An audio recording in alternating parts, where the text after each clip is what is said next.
اللهم صل على سيدنا ومولانا محمد وعلى سيدنا علي وسيدتنا فاطمة وسيدتنا زينب وسيدنا حسن وسيدنا حسين وعلى آله وصحبه وبارك وسلم. اللهم صل على سيدنا ومولانا محمد وعلى سيدنا. الحمدللہ رب العالمین والصلاة والسلام علی سید الانبیاء والمرسلین. اللہم صلی علی سیدنا و مولانا محمد وعلی آلہ واصحابہ وبارک وسلم وصلی علیہ. دنیا کے تمام دیکھنے والوں، تمام چاہنے والوں، تمام پیار کرنے والوں کو، اور جہاں جہاں تک اس وقت میری آواز کو سنا اور مجھے دیکھا جا رہا ہے، جنید اقبال کی جانب سے انتہائی محبت کے ساتھ السلام علیکم.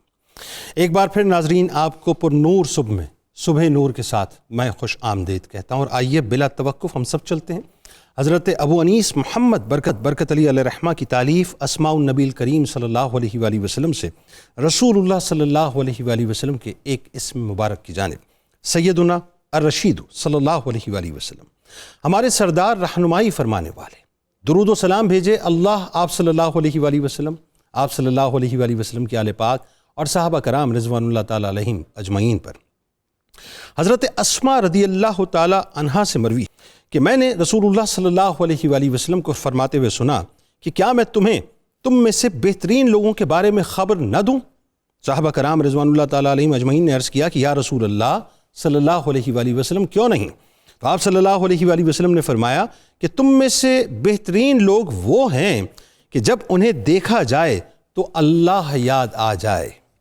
ناظرین کرام، جب بات اللہ والوں کی ہوئی اور تذکرہ اللہ والے کا ہوا تو ایک ایسے ہی اللہ والے کی بارگاہ میں آج ہم ہدیہ تہنیت پیش کریں گے انشاءاللہ. بلکہ یوں کہوں تو غلط نہ ہوگا، میرا ایک جملہ جو میں خاص طور پہ کہتا ہوں کہ ان کے غلاموں اور ان کے چاہنے والوں کے رجسٹر میں اپنا نام داخل کروانے کی کوشش کریں گے. آپ بانی خانقاہ معظمیہ ہیں، معلم عشق ہیں، فناف الشیخ ہیں، اور سلسلہ چشت کے روشن آفتاب ہیں. گلشن سیال شریف کے ایک گل تر حضرت خواجہ معظم الدین رحمۃ اللہ علیہ کا ناظرین میں تذکرہ پاک کر رہا ہوں. آپ کے والد گرامی میاں محمد یار علیہ رحمہ آپ کے بچپن ہی میں انتقال فرما گئے. اب ذرا زندگی کے بارے میں سنیے گا ناظرین. ایسے ہی نہیں اللہ تبارک و تعالیٰ مراتب کو بلند کر دیتا ہے، بہت کچھ ہوتا ہے اس کے پیچھے، بڑی مشقتیں، بڑے مجاہدے ہوتے ہیں ناظرین. ابتدائی تعلیم حفظ قرآن اور تجوید قرات 13 سال کی عمر میں اپنے ماموں محمد امین علیہ رحمہ کی نگرانی میں مکمل کی.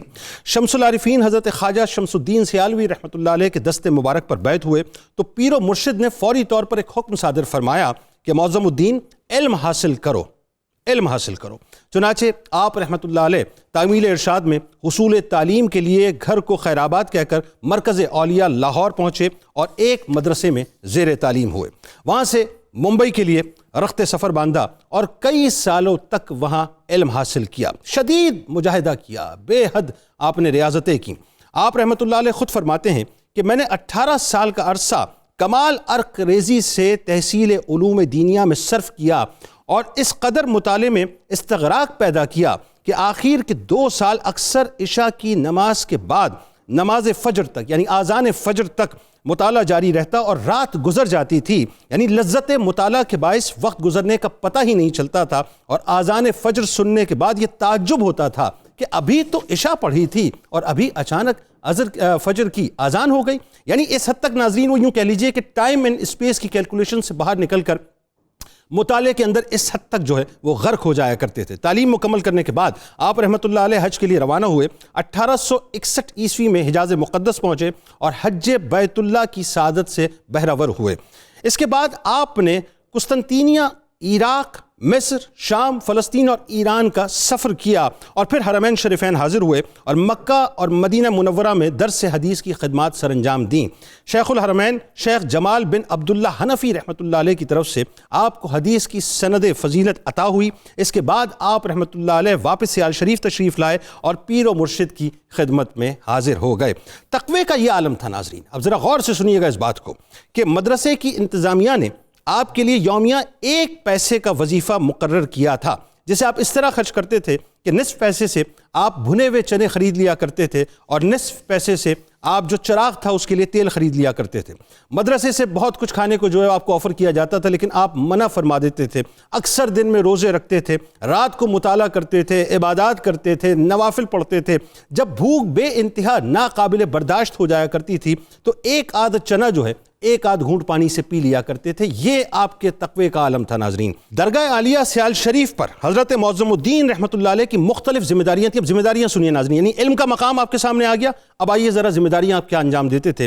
ہم نے آپ پر بہت سارا کام جو ہے وہ رکھا ہوا تھا اور آپ سے بہت سارا کام لینا تھا۔ یہ آپ کے جملے، آپ کے شیخ کے جملے تھے۔ فرماتے چنانچہ صاحبزادگان کی جو تعلیم و تربیت تھی وہ آپ ادا کرتے تھے، نماز پنجگانہ کی امامت کرتے تھے، طلباء کو درس دیا کرتے تھے، مثنوی روم کا عارفانہ درس دیتے تھے، فتویٰ نویسی کیا کرتے تھے، تعویذ نویسی کیا کرتے تھے، مہمانوں کے قیام و طعام کا انتظام کرتے تھے، تعمیرات کی مرمت کرتے تھے، زمینوں کی دیکھ بھال کرتے تھے، اور لنگر کی لکڑیاں کاٹنا بھی آپ کے فرائض میں شامل تھا، اور پیر سیال علیہ رحمہ کی ذاتی خدمت، ان کو وضو کروانا، وظائف پیش کرنا، کھانے کا انتظام کرنا، اس کا اہتمام کرنا، سب کچھ آپ کے ذمے تھا۔ اللہم صلی علی سیدنا و مولانا محمد وعلی سیدنا علی و سیدتنا فاطمہ و سیدتنا زینب و سیدنا حسن و سیدنا حسین وعلی آلہ وصحبہ وبارک وسلم۔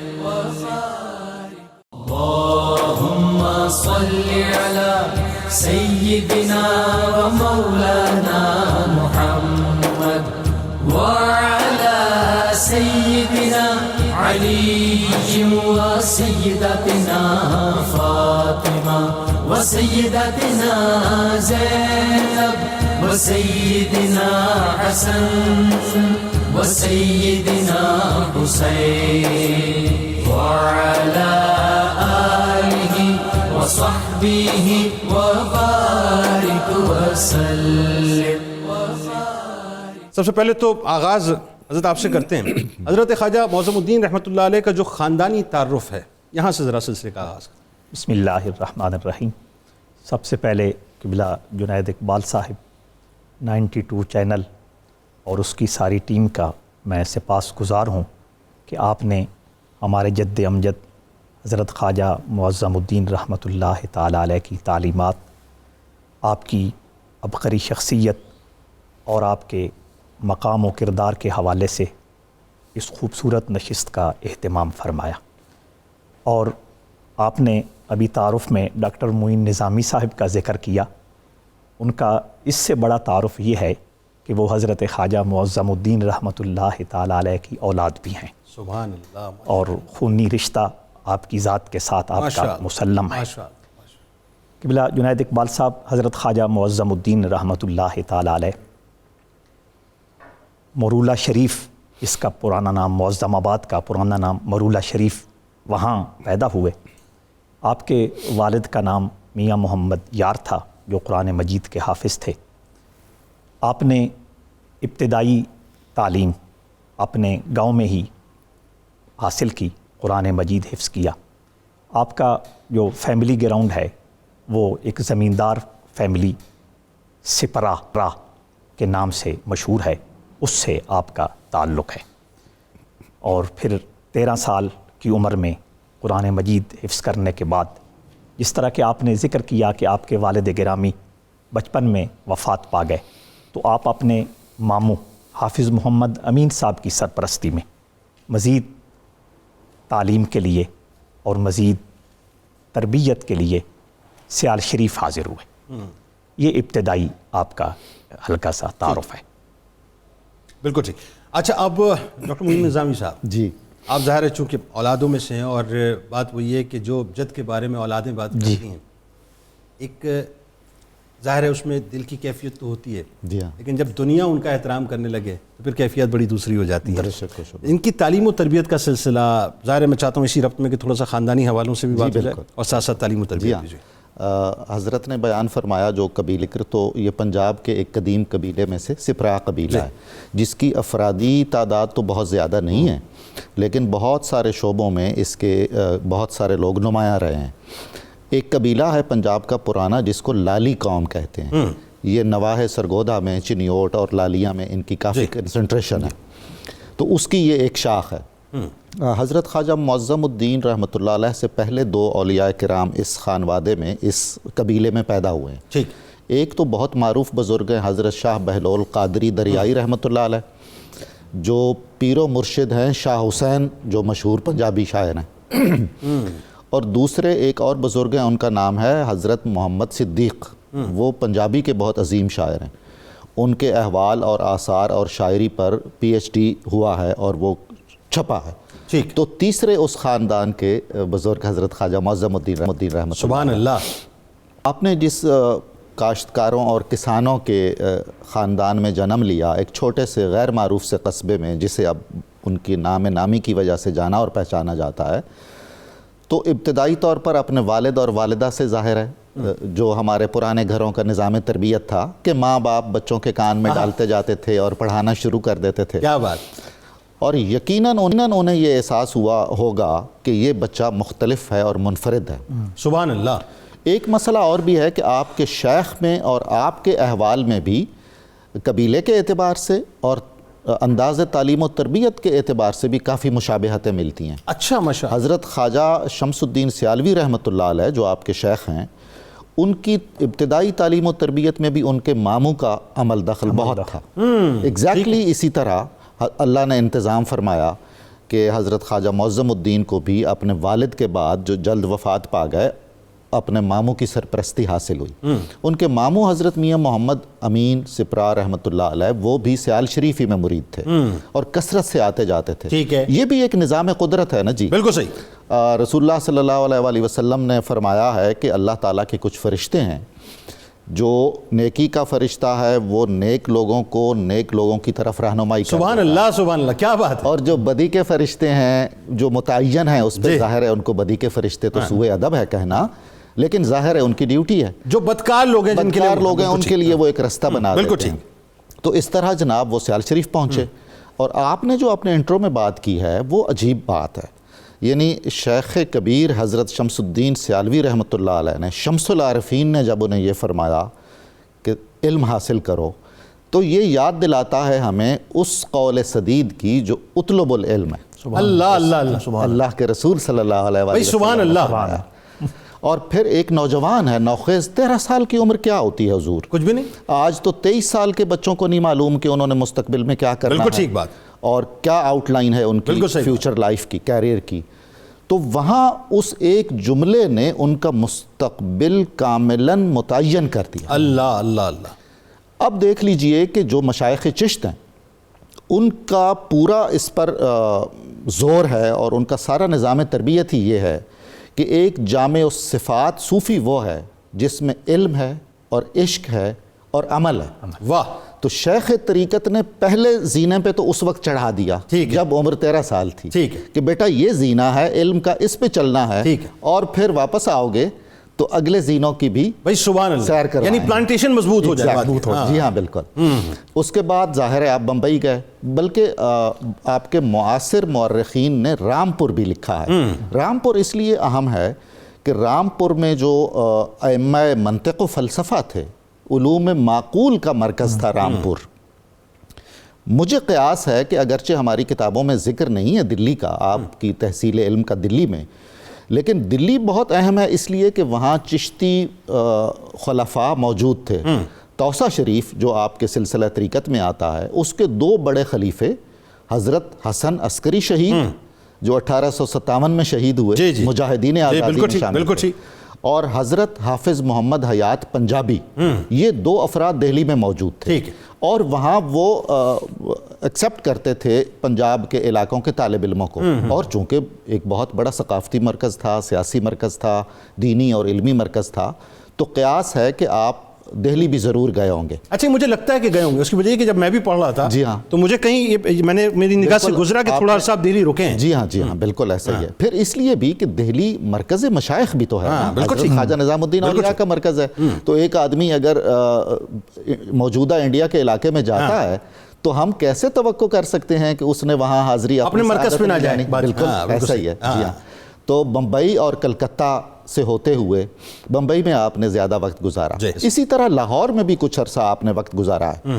لاہور میں آپ کے شیخ طریقت کے ایک خلیفہ تھے حضرت مولانا غلام قادر بھیروی, بہت بڑے عالم, مصنف, شاعر, اور اپنے عہد کے مانے ہوئے علماء میں ان کا شمار ہوتا ہے. کہا جاتا ہے کہ آپ نے ان سے علم حاصل کیا, لیکن وہ اس لیے قرین قیاس نہیں ہے کہ عمر میں 5-7 سال کا فرق ہے, تو استاد کے لیے تو 20-25 سال کم از کم بڑا ہو تو ممکن ہے نا, بالکل ٹھیک ہے, اس طرح سے. لیکن ان سے محبت کی وجہ سے لاہور بھی آنا جانا اور یہاں کے علماء سے ایک تعلق خاطر, اور جو عصری تحریکیں تھیں مذہبی اور روحانی اور تبلیغی اور فکری, ان سے آگاہی آپ نے حاصل کی. یوں آپ کے تعلیم و تربیت کی, ظاہری تعلیم و تربیت کی تکمیل کی, اور 18 برس لگے اس میں. آپ دیکھ لیجئے کہ دور جدید میں اب ورلڈ لیول پر 18 ایئرز ایجوکیشن کہا جاتا ہے. بالکل ٹھیک. یعنی جو انٹری ہے علم کی دنیا میں, فارغ التحصیل ہونے کا مطلب نہیں کہ آپ علم سے فارغ ہو گئے. بالکل ٹھیک ہے. اس کا مطلب یہ ہے کہ اب آپ حصول علم کے لیے اور تجزیہ علم کے لیے اور تحقیق علم کے لیے اہل ہو گئے ہیں. بالکل ایسا. 18 برس آپ نے اس میں صرف کیے. ٹھیک. اچھا اب بات یہ کہ یہ تو ہو گیا, ایک ٹرننگ پوائنٹ آپ کی میں آیا, وہ میں آپ کی طرف آؤں گا جب پوچھوں گا کہ آپ نے جو ہے وہ کسی بچے کو دم فرمایا تھا اور اس کے بعد باقاعدہ جو ہے وہ عازم سفر حج آپ ہوئے, اس پہ میں آپ سے کلام کرواؤں گا, لیکن اس سے پہلے کیونکہ یہ آپ کے اسفار شروع ہو رہے ہیں نا وہاں پہ. تو ایک سوال یہ ہے ڈاکٹر صاحب, آپ یہ بتائیے کہ جو آپ کا شجرہ طریقت ہے, اور خاص طور پہ میں نے جیسے کہ ابتدا میں بھی ایک بات کہی کہ مجھے تو یہی لگتا ہے, دوسری کوئی بات نہیں, کہ 14 برس اور 4 مہینے آپ فنا فی الشیخ کی منازل کو جو ہے وہ طے کرتے رہے اور خدمت شیخ میں رہے. اس حوالے سے کیا فرمائیں گے؟ بسم اللہ الرحمن الرحیم. ماشاءاللہ بڑے ہی خوبصورت ماحول میں ایک ایسی نورانی, وجدانی اور ایک علمی و فکری شخصیت کا ذکر ہو رہا ہے جنہوں نے بر صغیر پاک و ہند میں اپنے گہرے اثرات چھوڑے ہیں, اور جنہوں نے سلسلہ چشتیہ میں اپنا ایک نام خدمت کے ذریعے پیدا کیا ہے. اور جس سلسلے سے ان کا تعلق ہے وہ سلسلہ چشتیہ ہے. اور میں تو پہلے یہ کہہ رہا تھا کہ اہل البیت ادریٰ بما فیہ ہے. ہماری خوش قسمتی ہے کہ ان کے اپنے خانوادے کے 2 افراد آج ان کے بارے میں گفتگو کرنے کے لیے موجود ہیں. تو میں بھی یہ عرض کرنا چاہوں گا کہ سلسلہ چشتیہ جو ادب کا استعارہ ہے, جو محبت کا استعارہ ہے, اور جنہوں نے حضرت خواجہ غریب نواز معین الدین چشتی اجمیری رحمۃ اللہ تعالیٰ علیہ سے جو علم کی, عشق کی, بصیرت کی امانت حاصل کی, وہ سینہ بسینہ منتقل ہوتی ہوئی حضرت خواجہ شمس العارفین سیالوی رحمۃ اللہ تعالیٰ علیہ تک پہنچی ہے.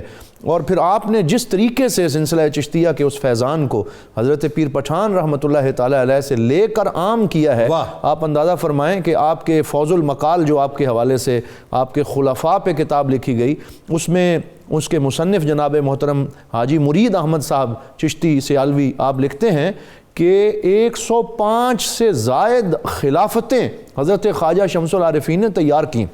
تو میں تو کہوں گا کہ وہ رجال سازی کی ایک فیکٹری تھی. وہ ایک ایسے وہ صنعت گر تھے کہ جنہوں نے افراد تیار کیے اور ہر فرد پہ محنت کی, لیکن جو شرف اور جو قرب اور جو روحانیت اور جو فیض حضرت خواجہ معظم الدین رحمۃ اللہ تعالیٰ علیہ کو نصیب ہوا وہ انہی کا حصہ تھا. ایسا ہی ہے. اللہم صلی علی سیدنا و مولانا محمد وعلی سیدنا علی و سیدتنا فاطمہ و سیدتنا زینب و سیدنا حسن و سیدنا حسین وعلی آلہ و صحبہ و بارک وسلم. اللہم صلی علی سیدنا و مولانا محمد وعلی سیدنا علی و سیدتنا فاطمہ وسيدتنا زينب وسيدنا حسن وسيدنا حسين وعلى آله وصحبه وبارك وسلم. جی جناب پروفیسر صاحب، اب آپ کی جانب باتیں، اب اس سفر کا سلسلہ شروع ہو گیا ہے. حج بیت اللہ ماشاءاللہ آپ نے فرمایا. اب اس کے بعد آپ پلٹتے ہیں، ظاہر ہے آپ کے اس سفر میں فلسطین بھی آتا ہے، مصر بھی آتا ہے، ایران بھی ہے، عراق بھی ہے، اور قسطنطینیہ کی جو ہے وہ آپ کا جو سفر ہے وہ بڑا امپورٹنٹ ہے. ذرا اس پہ کلام فرمائیے. میں عرض یہ کر رہا ہوں کہ یہ ہمیں دیکھنا چاہیے کہ جو نظام تربیت ہے ہمارے اقدار والے تصوف کا، اس میں مرشد کے حکم کی تعمیل کو کتنی اولیت حاصل ہے. سبحان اللہ. یہ جتنے آپ نے مقامات بتائے ہیں ان میں خواجہ معظم الدین کی سفر کی غایت اول حصول علم رہا ہے، صرف کیونکہ شیخ نے کہا تھا علم حاصل بھائی کرو. سبحان اللہ. چنانچہ انہوں نے برکت کے لیے اگر حرمین کی بھی حاضری دی ہے تو وہاں بھی کسی نہ کسی طرح اپنے آپ کو علم سے منسلک رکھا ہے. اللہ اللہ. حصول علم بھی کیا، سند حدیث بھی لی اور درس حدیث بھی دیا. اللہ اللہ. تاکہ حکم شیخ میں کسی بھی نوعیت کی کوئی کمی نہ رہ جائے. کوئی سفر آپ کا سیاحت کی غرض سے نہیں ہے. آپ نے مشائخ کی خانقاہوں پر بھی حاضری دی تو حصول فیض کی نیت سے نہیں، کسب علم کی نیت سے. بھائی سبحان اللہ سبحان اللہ. کیونکہ اگلے مرحلے پہ تو جب شیخ اس زینے پہ چڑھائے گا تو وہ سفر تو تب شروع ہوگا. یعنی صوفیزم کا اصل چہرہ یہ ہے. جی ہاں. واہ واہ. تو اب قسطنطنیہ تو اس وقت ظاہر مرکز تھا ہمارا سیاسی پورے عالم اسلام کا، ثقافتی مرکز. آج بھی سب سے زیادہ رچ کلیکشنز عربی، ترکی اور فارسی کتابوں کی جو مینوسکرپٹس ہیں وہ ترکی میں ہیں. دنیا جہان کی قدیم ترین کتابیں. علماء ان تمام ممالک کے وہاں جاتے تھے اور ایک طرح سے اس کا درجہ وہ تھا جو قرون اولیٰ میں مدینہ منورہ کے بعد بغداد کو حاصل ہوا. اللہ اکبر. یعنی علم کا مرکز. جی علم کا اللہ مرکز. اکبر. تو حضرت خواجہ معظم الدین نے اپنے شیخ کے اس حکم کو درجہ کمال تک پہنچانے کے لیے اپنی بساط کے مطابق، اپنی توفیق کے مطابق قسطنطنیہ کا سفر کیا. ان کی تو ساری زندگی میں خود نمائی اور خود تشہیری نہیں ہے. بالکل. انہیں قسطنطنیہ کی سیر سے کوئی غرض نہیں تھی. بالکل ٹھیک ہے. قطعاً کسی دربار سے وابستگی کی کوئی غرض نہیں تھی. چنانچہ وہاں گئے، انہوں نے بہت سارے علماء سے استفادہ کیا، کتب خانوں کا جائزہ لیا. کیونکہ آپ کو جو کتابوں سے غیر معمولی لگاؤ ہے نا جنید صاحب، اس کی کوئی مثال ٹائم اینڈ اسپیس سے ماورا ہو جاتے ہیں. کم مثالیں ملتی ہیں. بلکہ میں یہاں پہ ایک سرد قطع کلام کی معذرت پھر آپ کنٹینیو کیجئے گا. ضرور. میں آپ کو بتاؤں کہ میں جب پڑھ رہا تھا میں بڑا انگوش بدندہ تھا کہ عشاء سے لے کے جو فجر تک اذان تک جو آپ ٹائم اینڈ اسپیس کی قید سے ماورا ہو جاتے تھے. آپ یقین مانیے کل میں نے جب حضرت کی کتاب کا مطالعہ کیا نفحات معظمیہ کا، میں نے 4 بجے دن میں آغاز کیا ہے، بیچ میں صرف میں نمازوں کے لیے اٹھا ہوں.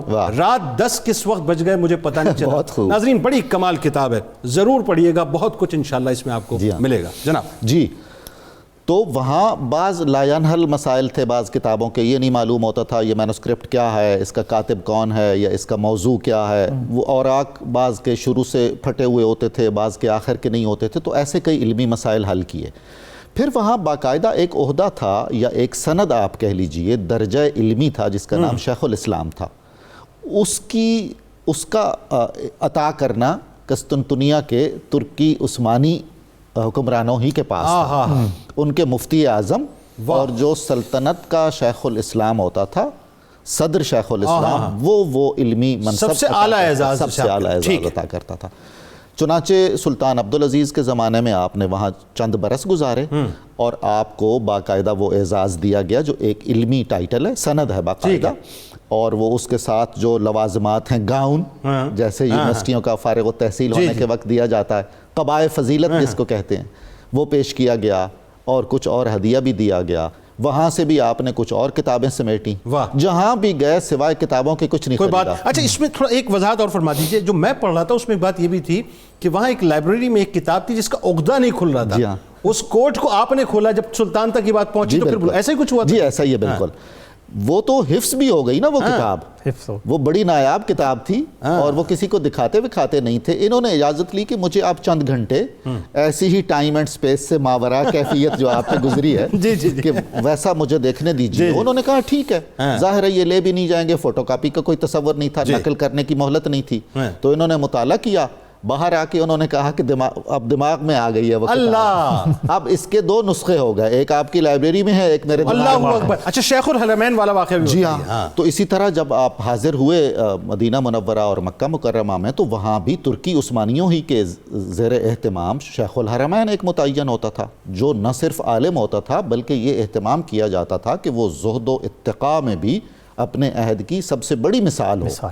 اور ظاہر ہے وہ اگر حرم نبوی میں اور حرم الہی میں امامت کرتا ہے اور خطبہ دیتا ہے اور عیدین کے خطبے دیتا ہے، تو وہ معمولی اخلاق اور کردار اور علم کا آدمی تو نہیں ہو سکتا۔ بالکل ٹھیک ہے۔ اچھا، اس کی بھی ایک علمی روایت تھی، ظاہر ہے وہ باقاعدہ طور پر شاگرد کرتے تھے، تبرکاً بہت سارے علماء جو وہاں حاضر ہوتے تھے کوئی نہ کوئی حدیث کی کتاب یا تفسیر کی کتاب ان کو پڑھ کر یا ان سے املا کروا کے تو اپنا سلسلہ تلمذ ان سے جوڑ لیتے تھے۔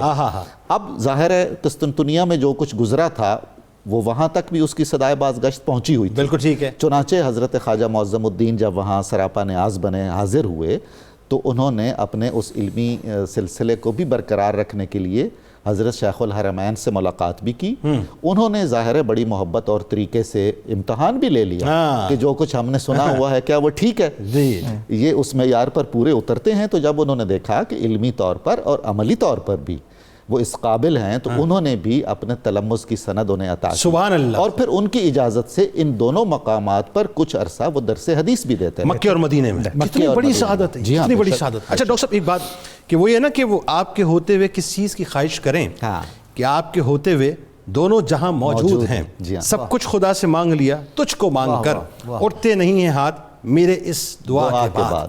اچھا اب یہ جو ایک بات ہے، اب آگئی بات وہ جو چونکہ اس دعا کے بعد وہ دعا بیسیکلی نسبت کا عطا ہونا ہے نا، جی بے شک، اب اس خلافت کا عطا ہونا ہے۔ ذرا اس فیز میں تو لے کے جائیں لوگوں کو کہ نسبت عطا کیسے ہوئی، کیونکہ وہ جو واقعہ ہے میں نے کہا نا ایک طرف وہ علم مقام، علمی مقام، اور دوسری طرف وہ خدمت گزاری، اب اسی کے درمیان کہیں عطائے نسبت ہے، بتائیے۔ سبحان اللہ۔ یہ عطائے نسبت کے حوالے سے میں 2 واقعات کی طرف اختصار سے اشارہ کرنا چاہوں گا۔ ایک تو وہ خوبصورت واقعہ ہے کہ آپ وہ جو سارے شمس العلماء اور شیخ الاسلام کا خطاب لینے کے بعد اور علم و حکمت کے خزانے جمع کرنے کے بعد آئے ہیں، تو آتے ہی پھر جو ہے وہ خدمت کی ڈیوٹی بھی لے لی ہے اور اس میں صفائی بھی کر رہے ہیں اور اس میں خانقاہ کے تمام امور بھی سر انجام دے رہے ہیں، ان میں مریدین کے کھانے کا اہتمام ہو رہا ہے، خانقاہ کے امور ہیں، امامت ہے، وہ سب کرتے کرتے یہاں تک ہے کہ کھانا پکا ہے اسے سر پہ رکھا ہے، اٹھایا ہوا ہے، اور ایک ہاتھ میں لسی ہے، پھر پانی ہے، اور پھر سر مبارک حلق کروا لیتے تاکہ جو ہے وہ خدمت میں اور زیادہ جو ہے وہ ایک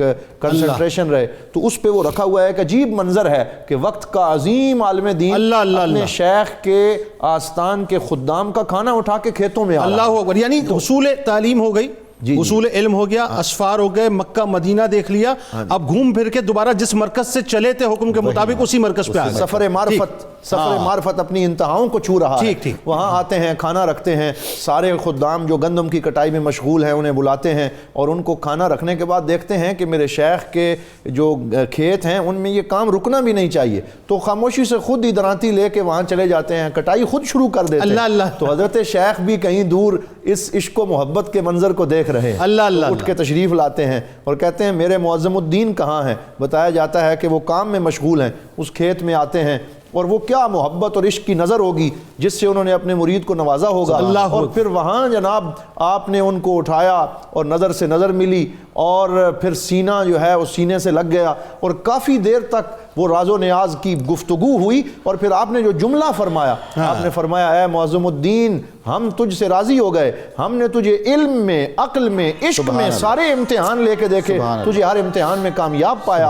اور پھر میں یہاں یہ اشارہ کرنا چاہوں گا کہ نسبت عطا ہوتی ہے، سلسلہ چشتیہ کا فیضان نصیب ہوتا ہے، اور پھر درود کبریت احمر شریف کا وظیفہ، یہ سلسلہ چشتیہ میں حضرت خواجہ شمس العارفین کو حضور غوث پاک نے عطا فرمایا۔ اللہ اکبر، حضور غوث پاک رضی اللہ تعالیٰ عنہ کی عطا آپ کے بعد سلسلہ چشتیہ میں چلی ہے۔ میرے شیخ طریقت حضرت ضیاء الامت جسٹس پیر محمد کرم شاہ الازہری رحمۃ اللہ تعالیٰ علیہ نے اس درود کبریت احمر کا اردو میں ترجمہ کرنے کی سعادت حاصل کی اور چھپا ہوا ہے، آج سلسلہ چشتیہ میں اسے پڑھا جاتا ہے۔ اس کی جنید صاحب ایک زکوٰۃ ادا کرنی ہوتی ہے، تو وہ 40 دن کا ایک چلہ ہے، 41 دن کا، جس میں روزہ رکھنا ہے، جس میں بڑے راز و نیاز سے اس چلے اس کو کرنا، تو وہ ایک مسجد ہے جسے آج حضوری مسجد سیال شریف میں کہا جاتا ہے، وہاں چلے گئے۔ اب کیونکہ اس کو سب سے پردہ راز میں رکھنا تھا تو اس جگہ پہ بھی اپنے اس مرید خاص اور خادم خاص حضرت خواجہ معظم الدین کو حکم ہوتا ہے آپ وہاں آ جائیں، اور اس راز میں انہیں شریک کیا جاتا ہے۔ آپ نے چلہ اندر فرمایا اور باہر آپ تشریف فرماتے اور سیم چلہ باہر ان کو کروایا،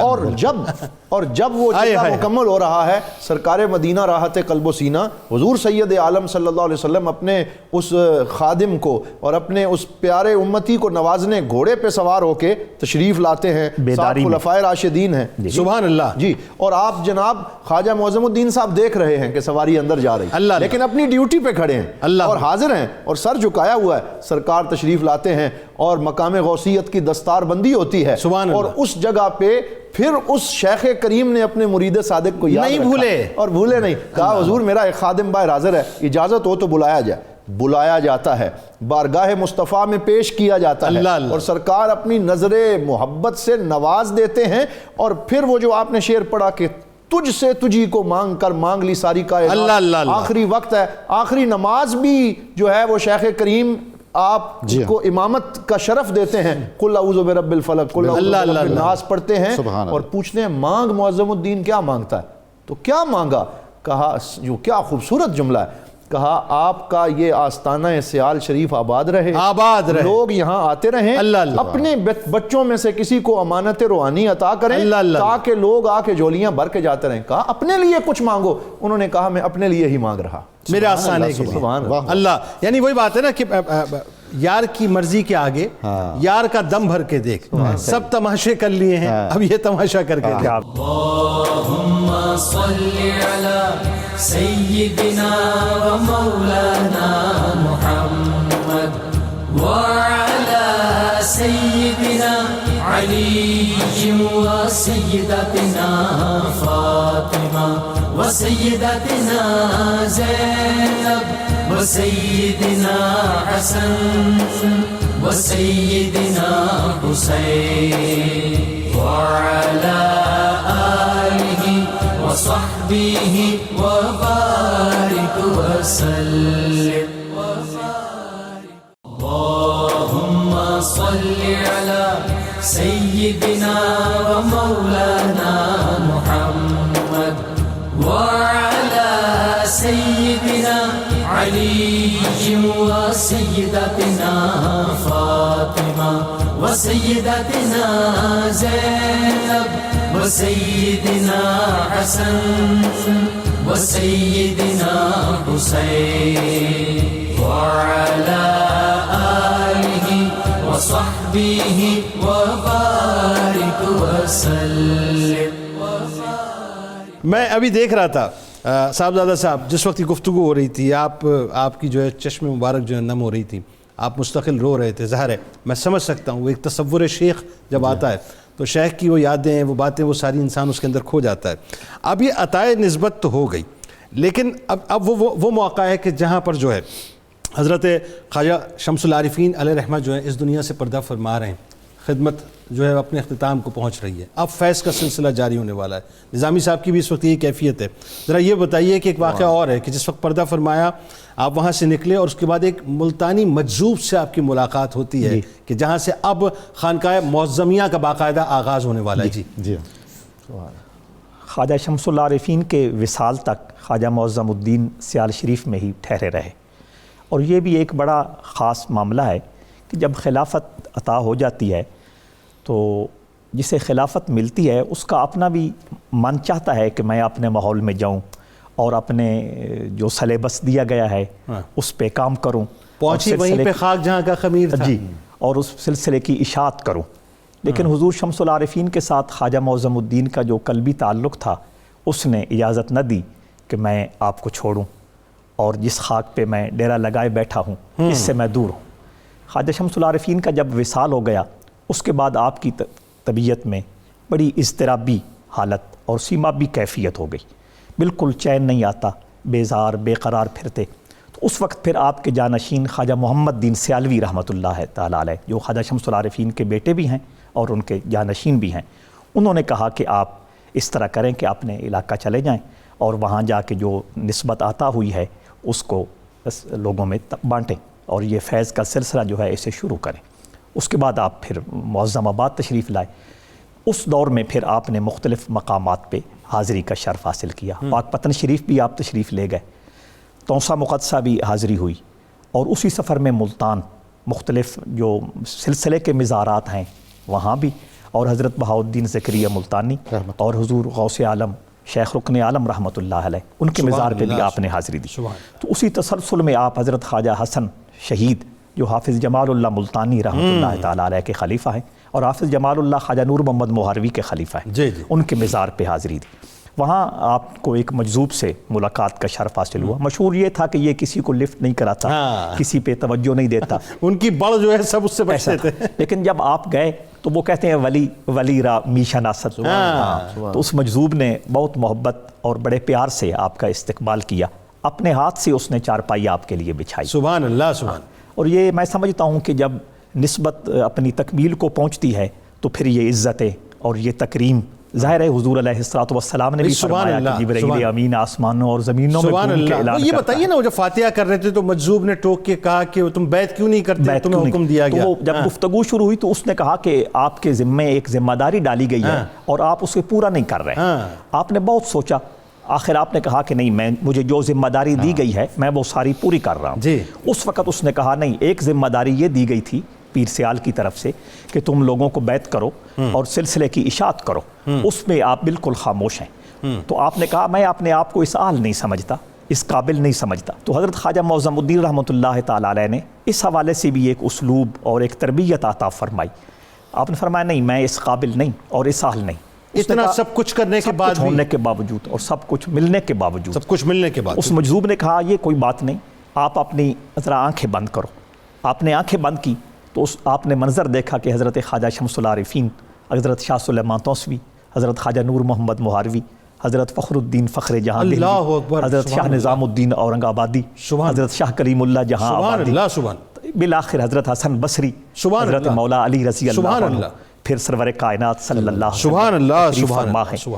اس نے کہا آپ آنکھیں کھولے اور کہنے لگا ہمارا کام تو دربانی کرنا ہے، ہم گویا دربان ہیں ان کے، جو دربان کے پاس آتا ہے دربان کا کام ہے آگے بھیج دینا، آپ بیعت کر لیا کریں، آگے وہ جانیں اور ان کا کام جانیں۔ کیا بات ہے، کیا خوبصورت لطیف نقطہ ہے۔ یہاں پہ ایک بات اور سمجھائی نظامی صاحب، اور کیا کمال نقطہ آ گیا، کہاں مجذوب وقت، جی ہاں، کہاں آپ کا معاملہ، یعنی ایک طرف جو ہے وہ اپنا مجذوب سالک ہیں اور دوسری طرف سالک ہیں۔ بالکل۔ اب میں یہ سوچ رہا تھا کہ روحانی دنیا بظاہر تو ویسے ہمیں جو ہے وہ مختلف حوالوں سے نظر آتی ہے، مختلف سلاسل میں، لیکن اندر سے تو سب ایک ہی ہیں۔ بالکل وہ نا وی آر آل ون، مختلف رنگوں میں نظر آتی ہے کہ ڈیوٹیز دی ہوئی ہیں، کس کو کہاں منتخب کر کے بھیجنا اور کیا انسٹرکشنز دینی ہیں۔ جی بتائیے۔ یہ بڑی دلچسپ بات آپ نے کی ہے۔ حضرت خواجہ معظم الدین رحمۃ اللہ علیہ کے حوالے زندگی کا جب ہم جائزہ لیتے ہیں بہت تعمق سے تو ایک بڑی دلچسپ حقیقت سامنے آتی ہے۔ آپ کے سفر روحانیت میں مجذوبوں کا ایک عمل دخل مستقل رہا ہے۔ اچھا،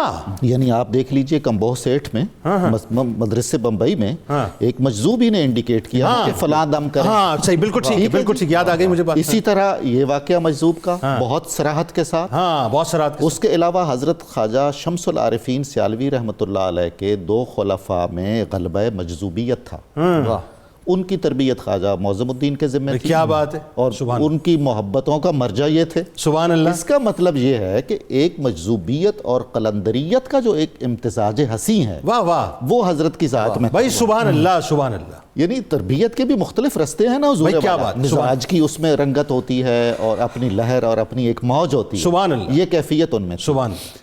جو فناف شیخ کی بات ہو رہی تھی، جنید صاحب، روئے زمین پر کوئی کم بہت نادر مثالیں ایسی ہوں گی کہ ایک شخص اپنے تمام علم و فضل کے ساتھ اور اپنی تمام خدمت کے ساتھ اپنے آپ کو اپنے شیخ کی بارگاہ میں، شیخ کی اولاد کے سامنے صفر سے کم تر سمجھے۔ ایسا ہی ہے، ایسا ہی صفر ہوا، بھی ایک مرتبہ ہے ان کے ایسا ہی خیال ہوا۔ میں۔ آپ جب حاضر ہوئے سیال شریف اسفار کے بعد تو دستار فضیلت باندھی ہوئی تھی۔ حضرت شمس العارفین نے اس نظر سے دیکھا کہ آپ نے محسوس کیا کہ میرے شیخ کو یہ پگڑی میری پسند نہیں آئی، زندگی بھر آپ نے پگڑی نہیں پہنی۔ اللہ، ہمارے بھائی صاحب نے جس طرح ٹوپی پہنی ہوئی ہے، اتنی سادہ ٹوپی میں آپ نے ساری عمر گزاری۔ اللہ اکبر۔ حضرت شیخ نے جب اپنے دست مبارک سے آپ کو حلق کیا، یعنی آپ کا سر تراشا، جو عطائے نسبت کے بعد ہوتا ہے، تو خواجہ معظم الدین نے اس کے بعد اپنے بال سر کے نہیں بڑھنے دیے، یعنی جو کر دیا مرشد نے کر دیا، جس رنگ میں ڈال دیا اس رنگ میں ڈال دیا. ہائے ہائے ہائے. اب رنگ ریز کے رنگ دینے کے بعد کون ہے جو اپنے آپ پر خود اور رنگ چڑھائے؟ اللہ اکبر. سب سے زیادہ سادہ، یعنی وہ جو دیسی ساخت کا لباس ہوتا تھا، آپ نے اپنی حیات طیبہ میں سوائے اس لباس کے کوئی اور لباس اختیار نہیں کیا. آپ کے ظاہر سے کبھی نہیں لگتا تھا کہ آپ اتنے بڑے عالم ہیں، اتنے بڑے فاضل ہیں، اتنے بڑے شیخ طریقت ہیں. حضرت خواجہ شمس العارفین کی وصال کے بعد اس علاقے کے بہت سارے خاندان جو سیال شریف میں حاضر ہوتے تھے اور آپ ہی کے توسل سے حضرت شمس الدین کی بارگاہ میں اپنے معروضات پیش کرتے تھے، وہ یہاں بھی حاضر ہونا شروع ہو گئے. آپ کے کئی خلفاء، حضرت شمس الدین کے کئی خلفاء معظم آباد حاضر ہوتے رہے. اس کے باوجود حضرت خواجہ معظم الدین نے اپنی سادگی کی روش اسی طرح برقرار رکھی ہے. جزاک اللہ. اللہ تعالیٰ آپ تینوں کو جزائے خیر عطا فرمائے اور ہماری اس حاضری کو آپ کے توسط سے حضرت کی بارگاہ میں قبول فرمائے. ناظرین کرام، آئیے چلتے ہیں کتاب الشفا کی جانب. صحت و تندرستی کا عمل آپ کو بتاتے ہیں. جو شخص کثرت کے ساتھ یا سلاموں کا ورد کرے گا اسے موت کے علاوہ ہر قسم کے مرض سے انشاءاللہ یہ ورد بچائے گا. سیدنا علی المرتضیٰ کرم اللہ وجہ الکریم کا قول مبارک ہے، اور کیا کمال قول مبارک ہے. ناظرین سنیے ذرا کہ یہ دنیا جس کو تو محبت کی نگاہ سے دیکھتا ہے اس آخرت سے بہتر نہیں ہے جسے تو بھول چکا ہے. اللہم صلی علی سیدنا و مولانا محمد وعلى سيدنا علي وسيدتنا فاطمة وسيدتنا زينب وسيدنا حسن وسيدنا حسين وعلى آله وصحبه وبارك وسلم.